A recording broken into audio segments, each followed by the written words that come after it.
সত্যিকার অর্থে আনফরচুনেটলি গত 16 মাসে ফেস করেছি খুবই selective cherry picking of data আমরা দেখেছি। আমাদের রিয়াল অ্যাচিভমেন্ট গুলোকে হাইলাইট না হয়ে যেটা হয়েছে কেউ কেউ সিলেক্টিভলি একটা দুইটা ডেটাকে সামনে রেখে ওইটাকে এমন ভাবে প্রেজেন্ট করার চেষ্টা করেছেন, ফলে মানুষের কাছে যে মেসেজটা গেছে সেটা অনেক ক্ষেত্রেই খুবই সুখকর মেসেজ না, বা যেটা সত্যের খুবই অপলাপ বলা যায়। আপনি একটা সিলেক্টিভ একটা মেসেজ নিয়ে এবং ওইটাকে অ্যাম্পলিফাই যারা করছে তারা রেসপন্সিবল মিডিয়া হয়েও দেখা যাচ্ছে উনি হয়তোবা তার নিজস্ব কোনো এজেন্ডা আছে সেটাকে সামনে বাস্তবায়ন রেখে ওই জিনিসটাকে অ্যাম্পলিফাই করছেন।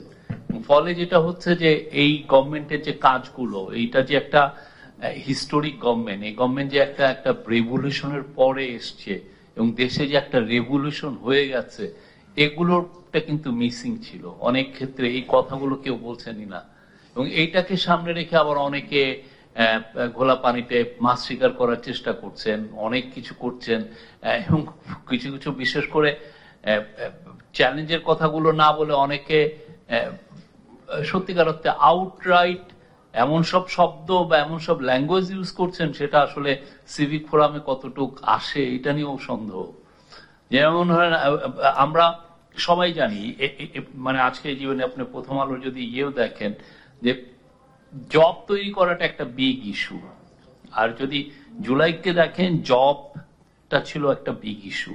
জব কোটা নিয়েই কিন্তু আন্দোলনটা শুরু হলো, পরে এটা একটা ম্যাস আপরাইজিং এ পরিণত হলো। তো জব, বাংলাদেশে জব তৈরি করতে করার জন্য কি করা লাগবে সেটার জন্য চিফ অ্যাডভাইজার আমার মনে হয় ডজনস অফ টপ গ্লোবাল বিজনেসম্যানের সাথে এটা নিয়ে কথা বলেছেন। তার একটা বড় একটা কনক্লুশন ছিল যে যে করেই হোক আমাদের চিটাগাং পোর্টকে এফিশিয়েন্ট করতে হবে, না হলে আমার ম্যানুফ্যাকচারিং রেভলিউশন হবে না। ম্যানুফ্যাকচারিং হাব হিসাবে আমি এমআরজি করতে পারবো না আমার এত ইনএফিশিয়েন্ট একটা পোর্ট নিয়ে। কিন্তু আপনি যদি দেখেন যে কিভাবে এই ডিবেটটাকে হাইজ্যাক করা হয়েছে, এই ডিবেটটাকে নেওয়া হয়েছে কি আপনি এমন সব টাইনি গ্রুপকে যারা রিপ্রেজেন্ট করছেন তাদের ভয়েসকে আপনি অ্যাম্পলিফাই করছেন পুরো। ফলে হয়েছে কি যে আপনি জবটা আমার দরকার, আপনি চিটাগাং পোর্টকে ইনএফিশিয়েন্ট রেখে বাংলাদেশে কোনো জব তৈরি হবে না, এটা সবাই বলছেন। কি হাকসুন এসে বলছেন, ড্যাভোসে স্যার যাদের সাথে একদিন উনি 23টা মিটিং করলেন, আপনি তো ছিলেন, প্রত্যেকটার ক্ষেত্রেই কিন্তু বারবার বলছে যে এটা অন্যান্য দেশের যেগুলো এক্সাম্পল, এবং এটা এই সায়েন্সটা কিন্তু একদম জানা সায়েন্স, এটা যে এমন যে অজানা কোনো সায়েন্স তাও না। প্রত্যেকটা দেশ যারাই বড় হয়েছে তারা এই কাজটা করে এসছে। তো আমাদের এখানে দেখা যাচ্ছে যে আপনি কার ভয়েসকে আপনি অ্যাম্পলিফাই করছেন এই বিষয়ে, আপনি কাকে আপনি ডিবেটে আনছেন, এবং তখন আপনার হয় কি যে একটা জনগণের কাছে একটা মিক্স মেসেজ যায়। মেসেজগুলো খুবই, আমি বলবো যে একটা মোটিভেটেড মেসেজ। মানে দেখা যাচ্ছে যে আপনি এই জবটা এই গভর্নমেন্ট অ্যাচিভ করতে চাচ্ছে, কিন্তু আপনি হাইজ্যাক করতে চাচ্ছেন এই একটা যে সমস্ত ভয়েসকে আপনি অ্যাম্পলিফাই করছেন, যে সমস্ত ভয়েসকে আপনি সামনে এনে দিচ্ছেন যে না এটা ঠিক না, এটা করা উচিত, ওইটা করা উচিত, এবং যাকে দিচ্ছেন তার মিনিমামও কোনো আইডিয়া নাই কিভাবে একটা পোর্টকে এফিশিয়েন্ট করা হয়, তাকে আপনি 3-4 বার তার লেখা দিচ্ছেন। এটা এইভাবে তো সত্যিকার অর্থে মানে আমরা যে অ্যাচিভমেন্ট এই গভর্নমেন্ট করেছে এটা তো আমি বলবো যে হিস্টোরিক। আমি নিশ্চিত হিস্ট্রি উইল মানে ট্রিট আস ভালোভাবে, আমাদেরকে ট্রিট করবে, বা যখন লুক ব্যাক করবে যে একটা কি এক্সট্রাঅর্ডিনারি টাইমের সময় প্রফেসর ইউনূস টেক ওভার করলেন, করে ইকোনমিকে যেভাবে উনি আবার সেই গ্রোথের পাথে নিয়ে আসলেন, এটা মানে অ্যামেজিং একটা। এবং প্রতিদিন ওনার যে ফোকাসটা, প্রত্যেকটা দিন ওনার ওই ফোকাসটা এখানে থাকে। এই জন্য আমি বলবো যে উনি যে টিম ইকোনমিক ম্যানেজমেন্টের যে টিমটাকে উনি অ্যাসেম্বল করেছেন, এটা তো আমার মনে হয় যে one of the finest team বাংলাদেশে। হয়তোবা আমি জানি না খালেদা জিয়ার 91-96 এর টিম বা জেনারেল প্রেসিডেন্ট জিয়ার 77 অনওয়ার্ড যে টিম, এটার চেয়েও আমার মনে হয় যে বেটার টিম এটা।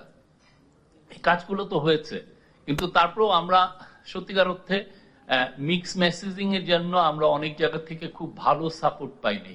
এটা বড় খুব কম সাপোর্ট পেয়েছি হচ্ছে বিজনেস অ্যাসোসিয়েশন গুলোর। আপনি দেখেন যদি কালকে চিরাং পোর্টকে এফিশিয়েন্ট করা হয়, যদি ভালো, কে বেনিফিটেড হবে? আমি আপনি তো বেনিফিটেড হব হচ্ছে গার্মেন্টস সেক্টরে। তো আপনি একটা গার্মেন্ট সেক্টরে একটা স্টেটমেন্ট দেখেছেন তারা এটাকে ওয়েলকাম করে? বিজিএমইর তরফ থেকে, বিটিএম এর তরফ থেকে আমি তো দেখি নাই। মানে ওনারা তো এই সময় সরকারকে পাশে থাকার কথা, যে না আমাদের এই কাজটা করে নিতে হবে। তার মালামাল এসে চিরাং পোর্টে আটকে থাকে, তার ইম্পোর্টেড গুড এসে আউটার আইন করে 3-4 দিন 5 দিন 6 দিন পরে থাকে। তার তো এটা প্রতিদিন একদিন এক্সট্রা পোর্টে থাকা মানে হচ্ছে তার $20-30 হাজার তার লস। কিন্তু তারপর আপনি দেখেন, আমি জানি না যদি কোনো 6-7 মাস, আমরা তো এই প্রসেসটা অনেক আগে থেকেই হচ্ছে, একটাই স্টেটমেন্ট নাই। বরঞ্চ একজন বলছেন যে 40 বছরে আমরা এত খারাপ সময় দেখি নাই বিজনেসে। 40 বছরে উনি, আমি যিনি বলেছেন 40 বছরে উনি কোনোদিন বিজনেসই করেন নাই, এখন উনি $700 মিলিয়ন এক্সপোর্ট করেন, তখন উনি কিছুই ছিলেন না। এগুলো কথা মানে আপনি কি পলিটিক্যালি মানে এমন সব কথা বলা হচ্ছে যে মানে আমাদেরকে একটা ডিসক্রেডিট করার একটা খুবই একটা আলটেরিয়র একটা মোটিভ। কিন্তু এতে তো ডিবেট গুলো আগায় না। একটা হেলদি ডেমোক্রেসি, আমরা একটা ডেমোক্রেটিক ট্রানজিশনে যাচ্ছি, কি চ্যালেঞ্জ গুলো কি সেটা নিয়ে তো অবভিয়াসলি উই ওয়ান্ট, মানে সবাই চায়, প্রফেসর ইউনূস চান, তার অ্যাডমিনিস্ট্রেশন চান, খুবই হেলদি একটা ডিবেট চান। তাতে হয়তো আমাদেরও যদি শর্টকামিংস থাকে সেটা আইডেন্টিফাই হয়। সেটা না হয়ে এমন সব কথা বলছেন যে যেটা কোনো মিনিংলেস। একজন বলছেন যে কি একটা বড় একটা বিজনেস অ্যাসোসিয়েশনের উনি চিফ, উনি বলছেন যে 1971-এ আমাদের শহীদ বুদ্ধিজীবীদেরকে যেভাবে মারা হয়েছিল এখন আমাদের অবস্থা সেই হয়েছে। আপনি চিন্তা করে দেখেন কি ল্যাঙ্গুয়েজটা, কি কিসের মধ্যে উনি গ্যাস ক্রাইসিসের যে ক্রাইসিসটা উনি ফেস করছেন সেটা তো আমরা খুব দ্রুত করে, আমি আবার এনার্জি মিনিস্ট্রি থেকে গ্যাসের মানে সাপ্লাইয়ের নিলাম যে আমরা কি এত খারাপ গ্যাস সাপ্লাই দিচ্ছি যার জন্য এই সিচুয়েশনটা হচ্ছে।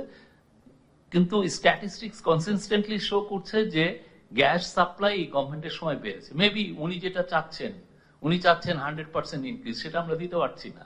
সেটার জন্য মানে অনেকগুলো রিজন আছে। যেই ধরনের ল্যাঙ্গুয়েজ, এবং এই ল্যাঙ্গুয়েজটাকে আবার কি করা হচ্ছে যে অ্যাম্পলিফাই করা হচ্ছে নিউজ পেপারে। অন্যান্য দেশে হলে এগুলো, এই শব্দটা, এই রিপোর্টটা কেউ করতোই না, ওনার ওই কথা নিতই না। কিন্তু এটা তো অনেকে আবার তার এজেন্ডা অনুযায়ী এটাকে অ্যাম্পলিফাই করছেন। ফলে ইকোনমিক যেই পুরো রিপোর্টটা আমরা দেখছি, স্পষ্ট যে ইয়েস আমাদের অনেক অ্যাচিভমেন্ট হয়েছে, আবার এটাও স্পষ্ট যে অনেকগুলো চ্যালেঞ্জ আছে। কিন্তু কথা হচ্ছে যে নিউজ পেপার বা টিভি বা এগুলোতে যে ভয়েস গুলো অ্যাম্পলিফাই হচ্ছেন তারা আসলে আমার মনে হয় না রিয়াল পিকচারটা বলছেন।